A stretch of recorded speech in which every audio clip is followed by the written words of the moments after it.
want to welcome you to Rock Media International. Rock with us. Let us rock as a team.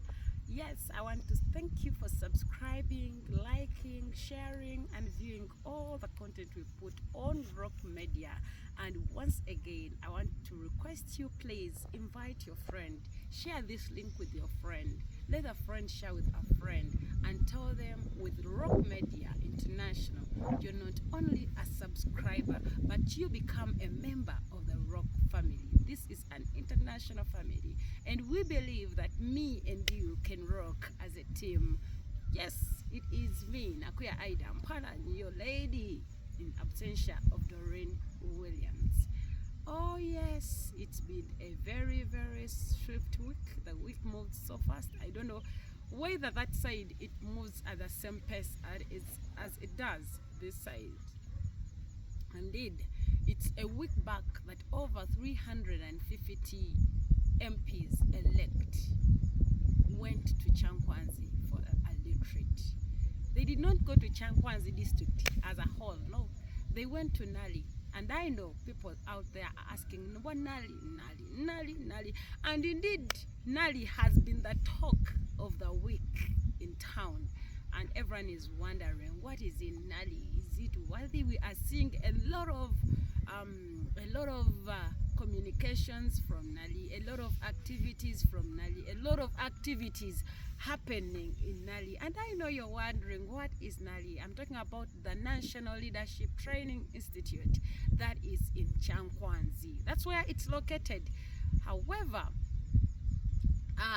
a week ago, the Secretary General, Richard invited over 350 members of parliament to Chankwanzi, elect, as in the newly, those that are going to sit in the 12th parliament, to the National Leadership Institute for a retreat that is going to take 2 weeks, and it will be closing on Wednesday.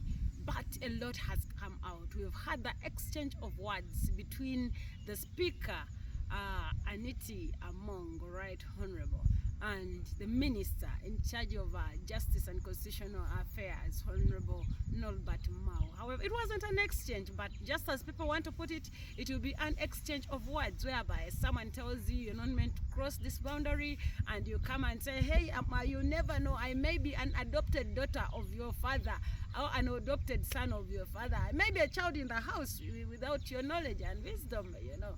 There are so many ways of birthing children, but we are seeing it coming on the political and national scene. Which is which? We are seeing the speakership race being talked about. We are seeing MPs running out of Chankwanzi and boycotting because of accommodation and how they are treated right there. We are seeing MPs complaining about the fact that there are no condoms in Chankwanzi. So questioning the organizers next time to think about the issue of putting condoms in Chankwanzi. But what is Nali, if I may say? Here is Nakuya Aida, and this is what I have to say about Nali. The next time I'm coming, I'm going to give you the history of Nali, the National Leadership Institute that is located in Chankwanzi. For today, let me just place this disclaimer. The Nali, the National Leadership Institute, is not NRM based. No. It's not partisan. No. It is not a personal property. No. It is not made for a specific individual or a specific political party. No. The National Leadership Institute is a national institute. Just as you hear the word National Leadership Institute, meaning all leaders, all people that intend to be in leadership, that intend to be in cadres, can go there for a training, for different sessions or different trainings. It's not partisan. It's not a personal property. It's very dismaying, and it's spoiling a lot of government institutions. Once you begin personalizing on making government property becoming party property or personal property, it is a very dangerous thing. And that is what is happening to the National Leadership Institute that is located in Chankwanzi. Today, There are so many leaders of the opposition that indeed can draw wisdom from Chankwanzi, because long ago at its establishment, it was meant to be a cave of wisdom for leaders. It was meant to be a cave of determination and focus for leaders. How can leaders behave? How must they execute their duties? Anyway, what is their duty as a leader? What are they meant to do? Which kind of doctrine were they meant to have initially from the National Leadership Institute? It's totally different. The next time I come, I'm going to come with a history of the NALI, and that is the National Leadership Institute. We are going to see, and you're going to be part of the judges, is the reason for its establishment the same as today? It may be a question to you, and I know at the right time you'll give the answer. There are very many leaders who are not NRM leaning. There are very many leaders who are from the National Unity Platform. Particularly, I'm from the Democratic Front. There are many leaders who are from Democratic Party. There are many leaders who are from UPC. All these people are beneficiaries of the NALI, but are they really beneficiaries? What is destroying and spoiling the image of the National Leadership Institute? What is changing and spoiling the soup, the taste of the gist that was coming from NALI? Are leaders getting what they're meant to get from NALI anyway? We can look at very many scenarios, at the topics that are given to be discussed at the National Leadership Institute, the topics that are meant to be discussed on national level. Anyway, I hear very many people right now questioning the facilitators. How can permanent secretaries who are answerable to the MPs be the same people that are inducting MPs into what to do? So whom are they going to be answerable to? This brings us on board of knowing what is personal, what is partisan, and what is national. And we have to draw a very big difference between national issues and personal issues, between national issues and partisan issues. Anyway, if it was to say the Leadership Institute in Kambodsha for the National Unity Platform, it is understandable. But this of Chankwanzi is not partisan. It's just lately that is tinted an image that if you go even close to it, you're NRM. I have my friends, they are councillors, who were denied a second term in office by the electorates just on the occasion that, no, you betrayed us. And how did that leader betray his people? He went to Chankwanzi. My friends, citizens, Chankwanzi is a National Leadership Institute.